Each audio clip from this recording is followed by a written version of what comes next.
Student motivation is an essential element of contemporary pedagogy. According to Robert E. Slavin, students who want to learn can learn just about anything. It is necessary for teachers to understand the processes of motivation in order to ensure that it is fostered in their classes. First, however, one must understand a working definition of what motivation is: an internal process that activates, guides, and maintains behavior over time. There are several different theories of motivation that should impact the actions of educators as they conduct their classrooms. Since students enter the classroom with widely ranging backgrounds and home environments, it is difficult for teachers to meet the needs of all their students. Maslow outlines a hierarchy of needs, which display the necessity of certain needs to be met before a higher level need can be addressed. He labels the first four categories the deficiency needs because they are indispensable in terms of an individual's well-being. The deficiency needs include physiological needs such as air, water, nourishment, and sleep.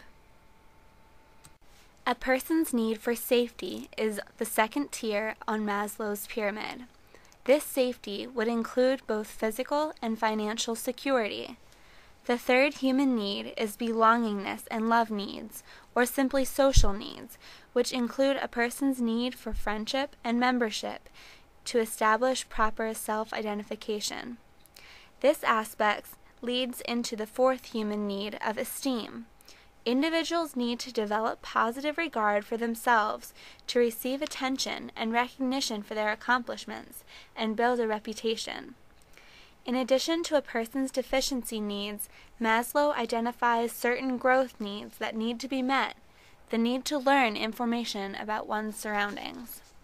After this need is met, it is possible for a person to address aesthetic needs, which is defined by the ability to appreciate beauty. This sequence seems to be logical since many are able to appreciate the beauty of the world and others only after they gain a base knowledge of the area. The ultimate goal of motivational development, according to Maslow's theory, is the concept of self-actualization, which he describes as the desire to become everything that one is capable of becoming. Maslow's theory is an integral concept in education because it states that students will be unable to concentrate on higher-order concerns when their lower-order needs are unfulfilled. While there are some needs that are out of a teacher's control, it is necessary to develop a positive learning environment that cultivates these stages of development. However, Maslow's theory is not the only explanation of motivation. The attribution theory suggests that students' motivation stems from their explanations and excuses for their successes and failures. Three characteristics of these explanations demonstrate much about a person's locus of control. If a person has an internal locus of control, he or she is likely to take responsibility for his or her actions. However, a person who has an external locus of control is more likely to attribute the event to the situation or to others. The third characteristic addresses whether or not the person views the outcome as inevitable. If a person has a strong sense of internal locus of control or self-efficacy, he or she will believe that his or her efforts will reflect the result of the labor exerted. This directly influences motivation because, unless people believe that their actions can produce the outcomes they desire, they have little incentive to act or to persevere in the face of difficulties. The theory of attribution and the idea of self-efficacy are particularly important in education because students will only exert the effort they believe is necessary to achieve their academic goals.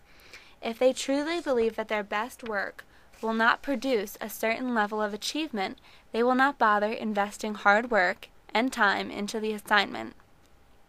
In order to motivate students to work diligently and put forth their best efforts, teachers must moderate the difficulty of their assignments so that the students are capable of maintaining an internal locus of control.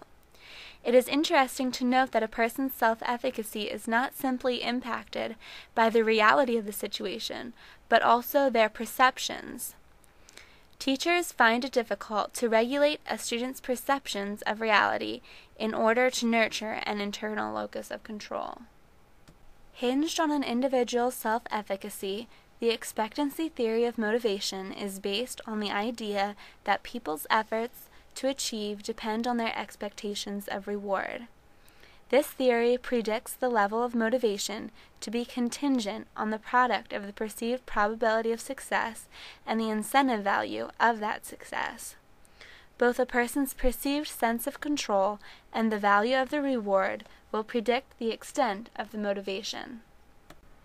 Based on this motivational principle, people elect to pursue levels of job performance that they believe will maximize their overall best interest.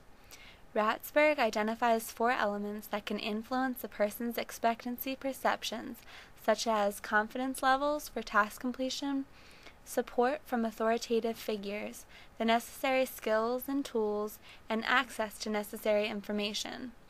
This, too, is an important theory for educators because it allows teachers to plan their assignments by designing an appropriate value, usually in maximum possible points, and making success obtainable by providing the students with the necessary tools and skills to accomplish the task.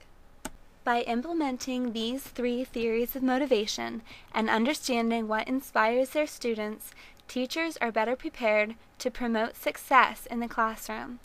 Students will benefit if teachers can keep in mind the various fundamental needs that Maslow identifies to be necessary before achievement at higher levels can be obtained. When teachers understand the underlying tendencies associated with the attribution theory, they will be able to coach students into acquiring an internalized locus of control. Likewise, an informed teacher can apply the expectancy theory to make their assignments meaningful and maximize the personal investment of students into their work. By applying these principles, an intentional teacher can nudge each student into Maslow's ultimate destination of self-actualization and can better prepare each student for the world that greets them after graduation.